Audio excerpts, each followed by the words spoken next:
मेरी आप मदद करिए। हाँ। क्यों? क्या हुई? ये जो बीजेपी का फलता फूलता परिवारवाद है, ये पढ़ दीजिए। पढ़िए ना आप सर। मैं नहीं पढ़ूंगा इसको। क्यों? मैं चाहता हूँ कि चश्मा आप मंगवा दीजिए अखिलेश जी का। अच्छा, हमको सिखा दिया है। नहीं, चश्मे की जरूरत नहीं है मुझे। हाँ। मुझे चश्मे की जरूरत नहीं है। मैंने जब कहा आपसे, मैंने आपसे कहा योगी जी तो देश के होम मिनिस्टर उनका परिवार, पूर्व मुख्यमंत्री उनका परिवार, ज्योतिराज सिंधिया जी क्या हैं वो, उनके परिवार के कितने सदस्य हैं? बाप रे, ये तो धोती खोल रहा है। रक्षा मंत्री जी के परिवार के सदस्य हैं कि नहीं है? पूर्व मुख्यमंत्री के सदस्य हैं कि नहीं है? मुख्यमंत्री जी खुद परिवारवाद की वजह से हैं कि नहीं है? अब आप खुद ही चश्मा ढूंढ रही हैं तो मैं क्या करूंगा अच्छी बात यह है क्योंकि कि मुझे चश्मा आज तक आपके पास भी चश्मे नहीं की- है। वो मुझे आज चश्मा तक इसलिए चश्मे नहीं है की क्योंकि जरूरत पढ़ना नहीं पड़ी। जानते आप। गजब बेइज्जती है। लेकिन मेरे पास पर्चा नहीं है, बस दिक्कत यह है सर। बहरहाल बीजेपी भी यहाँ नहीं है और मेरे पास पर्चा भी नहीं है। लेकिन फिर ऐसे मुझे याद आता है तो अखिलेश यादव कौन है, फिर मुझे याद आता है कि राहुल गांधी कौन है। तकलीफ हुआ है बेचारे को। फिर इसी तरीके की फहरिस्त है, बस मेरे पास पर्चा नहीं है। दिक्कत इसी बात की है, वरना मैं बिना चश्मे के बहुत बढ़िया आपको पढ़ के देखिए बता। हमारे अभी बता दे भाई, अभी बता दे। या फिर बीजेपी का कोई यहाँ होता अगर तो बिना वो आपको चश्मे के आप के पढ़ बता। सकते हैं तो ये 2 पन्ने जरूर आपको पढ़ना चाहिए। मैंने कहा तो कम कि से ये कम काम आपका आईसाइट है, तो सर। आपकी चेक हो जाए मैं कि आप अपना- पढ़ भी पाती हैं कि नहीं पढ़ पाती हैं। आप पढ़िए घोषणा पत्र और और आप आईसाइट पढ़िए के साथ साथ कैमरा भी चेक हो जाएगा सुनिए, कि अखिलेश कैमरा जी। ये चलाता है कि नहीं चलाता अखिलेश है। जी मुझे घर जाना है। रुला दिया ना बेचारी को। पैलेट गन कर रहे हैं। मैं भी जानता हूँ, आप भी जानती हैं, पैलेट गन चलती है तो वाइडर ट्रैजेक्टरी में चलती है, एक आदमी को नहीं लगे, कम से कम एक पैलेट गन हिट करती है 30 आदमी। बाकी कहाँ गए? पहुंचा राहुल गांधी जी के पास। कोई सेंसेस बात कि गोल पोस्ट आप लोग क्यों चेंज कर? पहले कहते थे नीट पर चर्चा करो, उसके बाद हुआ धर्मेंद्र प्रधान का इस्तीफा हो तब चर्चा करेंगे, फिर धर्मेंद्र प्रधान का इस्तीफा हुआ तो नहीं, अब अमित शाह ये बताएं कि और कहाँ बताएं वो, मतलब कहाँ पे उनको ये बयान देना है? गोली चली नहीं चली, किसका आदेश था? अभी पता चलेगा। पैलेट गन चली, इसका हवाला रिपोर्ट दे रही। पहले जितेंद्र सिंह ने सदन में डिनाई किया, फिर सरकार ने माना चली, और अब ये फिर से डिनाई करेंगे टीवी पर बैठकर और झूठ बोलेंगे। तुम्हें शर्म है कुछ? जिसका आंख गया, जिस लड़की का कान गया, जो एक लड़की वेंटिलेटर पे पहुंची, वो किसके चलते पहुंची? अमित शाह जी से कोई राष्ट्र के नाम संदेश नहीं मांग रहा है, सारा देश आपसे पूछ रहा है और 30 सेकंड में उसका जवाब मिल सकता है। क्या पैलेट गन आपके आदेश से चली? अगर वो हाँ कहते हैं तो वो दोषी है, उन्होंने बर्बरता की युवाओं के साथ, उनको रिजाइन करना चाहिए। ये फंस गया। अगर वो कहते हैं नहीं मेरे आदेश से नहीं चली, पैलेट गन किसके आदेश से चली? अगर इस देश का गृह मंत्री जानता ही नहीं है तो वो बिल्कुल विफल है, incompetent to be the home minister. इस सज्जन को क्या तकलीफ है भाई? ये जवाब कहाँ पे देना है? आइए सदन में जवाब दीजिए। अरे क्यों आप भागे भागे फिर रहे हैं? आप मकर द्वार से आने के बजाय शार्दुल द्वार से निकले जा रहे हैं कि भैया कोई पकड़ ना ले। हाथ से सिचुएशन निकल चुकी है, जेन जी तो छोड़िए, जन अल्फा खड़ा हो गया, सवाल पूछ रहा है, तो बेचारे क्या करते? आगे बोल रहे हैं मैं तैयार हूँ। खोट है इसके दिल में। पुष्कर धामी उत्तराखंड के चीफ मिनिस्टर कर रहे थे, लाइव चल रहा था हर प्लेटफॉर्म पर। उसमें एक बच्ची खड़ी हुई, उसने कहा उसने ताइक्वांडो में नेशनल गोल्ड जीता, और उसके बाद वो आगे खेलने नहीं जा पाई क्योंकि उसने 1.5 लाख की घूस मांगी गई। सारा लाइव डिलीट कर दिया गया। मुख्यमंत्री ने कहा बैठ जाओ कोई बात नहीं, बैठ जाओ। क्यों ऐसा किया गया? आप बच्चों के भविष्य की बात करिए। बच्चे खड़े होकर आपसे पुस्तक और पोषण की बात कर रहे हैं। आज का वीडियो है अंजना जी, मध्य प्रदेश के मैहर, जहाँ पर ये 22 साल से सत्ता में है, वहाँ पर बच्चे को नमक रोटी मिल रही है, और उत्तर प्रदेश से वहाँ पर सूखा चावल हर कोई में खाने को मिल रहा है।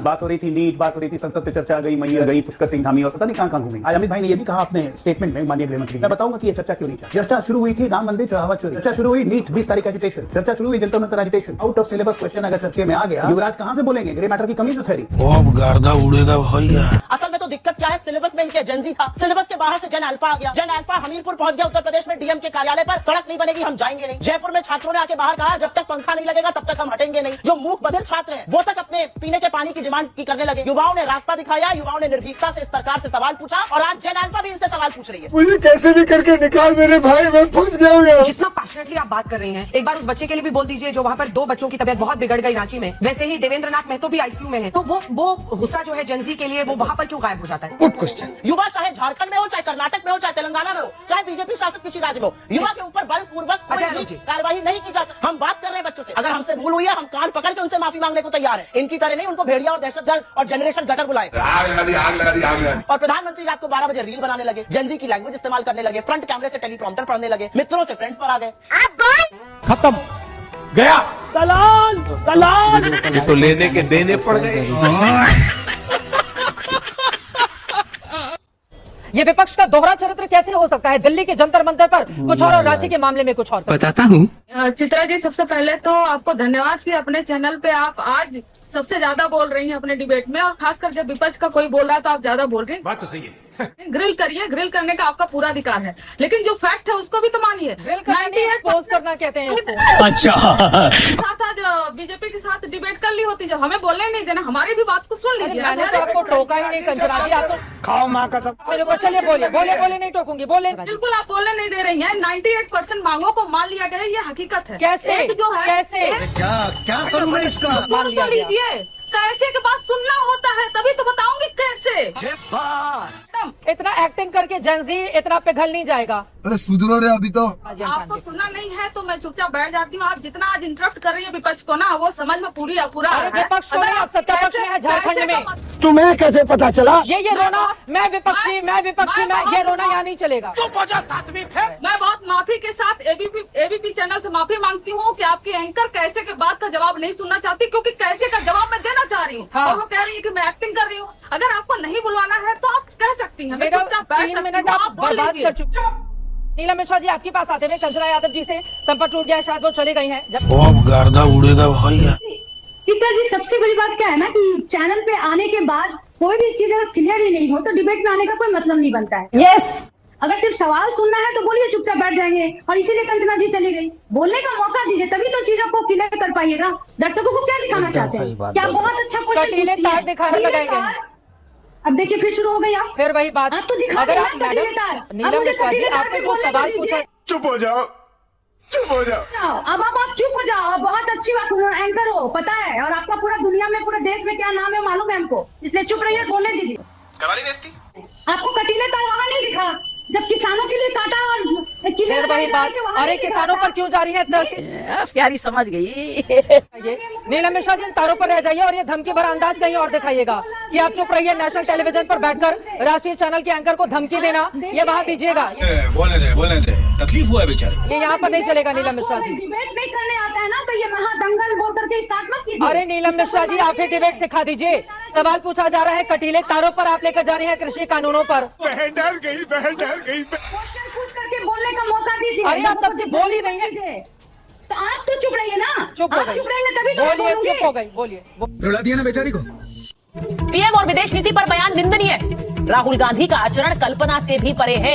अच्छा, नेता प्रतिपक्ष पद की गरिमा तार की है। मैं कब हो गया ये? एक इटालियन प्रधानमंत्री हैं, उनको लेकर जिस तरह का एक मजाक किया गया, उसके बाद सब वहां खिलखिलाकर हंस रहे थे। क्या आपको लगता है वो सही था? अभी मजा आएगा ना। दो चीजें बड़ी स्पष्ट है सुचारिता। पहली बात तो राहुल गांधी जी ने क्या कहा, ये जरा हमें बता दीजिए मेलोनी जी के लिए। हमको नहीं पता। कर दिया। दूसरा मैं आपको दिखाता हूं कि मेलोनी और नरेंद्र मोदी जी एक दूसरे के लिए क्या कह रहे हैं। We are most famous couple on Instagram. अब इसके लिए आप क्या कहेंगे? और मोदी जी उसके बाद खिलखिला करके हंस रहे हैं। अब हिंदुस्तान में इसकी हिंदी जरा बता दीजिए। They are the most famous couple. दोबारा से ध्यान दीजिए, जॉर्जिया मेलोनी और नरेंद्र मोदी। क्या नरेंद्र मोदी उस वक्त मना नहीं कर सकते थे? इस सज्जन को क्या तकलीफ है भाई? भारत की संस्कृति उस वक्त स्टेक पे नहीं लगी थी। भारतीय संस्कृति के हिसाब से कपल का मतलब क्या होता है? सुनिए, तो आप जो बार बार कपल पर जोर दे रहे हैं, कपल का मतलब क्या होता है हिंदी में बता दीजिए। जॉर्जिया मेलोनी क्या कहना चाह रही थी? जी ये क्या कहना चाह रही थी? क्या लग रहा ये है? नरेंद्र मोदी बताए ना, हम क्यों बताएं? क्या उनका मतलब अश्लील था? क्या राहुल गांधी का मतलब अश्लील था? क्या राहुल गांधी ने कहा कि मैं वहां तक नहीं पहुंचा हूं, तो क्या राहुल गांधी का मतलब अश्लील था?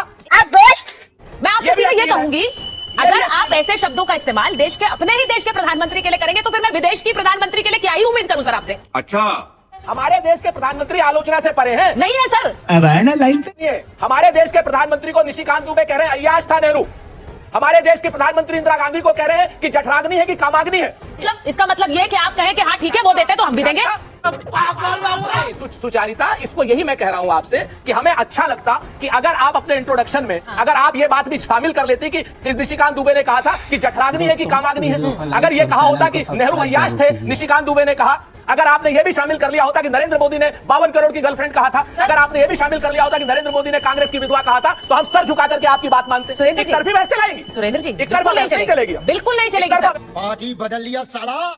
लेकिन आप बोल पाएंगे कि आपके नेता ने सही नहीं बोला? मैं झूठ पे झूठ बोल। मेरे नेता ने क्या बोला यही तो बता दीजिए। राहुल गांधी ने बोला क्या? राहुल गांधी ने कुछ बोला ही नहीं। उन्होंने कुछ आज नहीं। संदीप दीक्षित पे करिए तो निशिकांत दुबे पे करिए।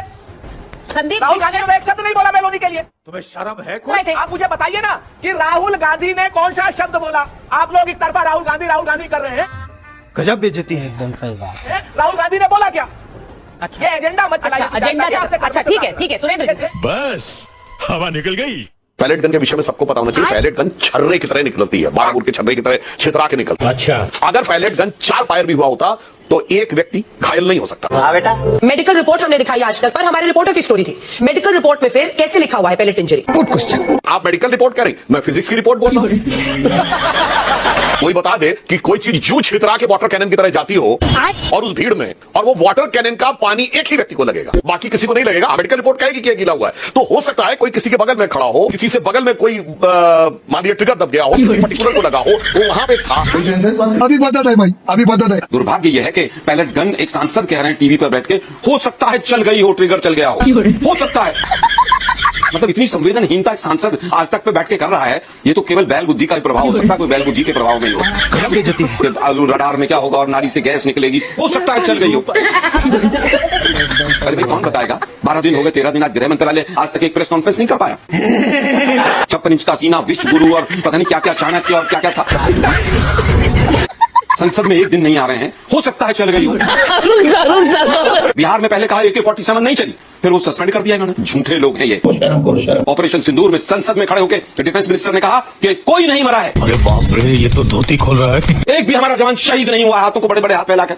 उसके बाद जब रिपोर्ट आई तो 6 जवान शहीद हुए थे हमारे। वाह मोदी जी वाह। तो ये बात करते हैं सेना की बात, कि सेना को क्या करना है क्या नहीं करना है। 700 जवान किसान शहीद हो गए और मोदी जी ने कहा मेरे लिए थोड़ी ना हुए। इनके एक सांसद ने कहा कि मेरे लिए थोड़े ना हुए, यहाँ पर आकर बैठ गए थे। तो मुझे लगता है कि बीजेपी कम से कम संवेदनहीनता, संवेदनशीलता, इन चीजों की बात ना करे। मजा आया। ये केवल और केवल अपनी साख बचाने के लिए कांग्रेस कह रही है कि राहुल गांधी बब्बर शेर है, बब्बर शेर है, वो डरने वाले नहीं।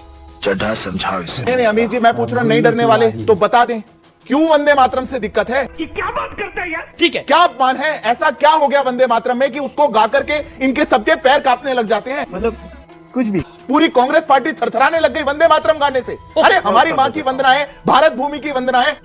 रुको जरा, सबर करो। उसको गाने में किसी दल को क्या दिक्कत हो सकती है? बब्बर शेर आज यही बता दे। बताता हूँ। नॉन इश्यूज को इश्यूज बनाना बीजेपी से बेहतर कोई नहीं जानता है। बात तो सही है। आप कब किस चीज को लेकर आएंगे? आज से 6 महीने पहले भी 2 दिन तक वंदे मातरम पर बहस हुई थी, याद होगा आपको। क्या बात है सर, क्या बात है सर। संसद में तब बिल क्यों नहीं आया था भाई?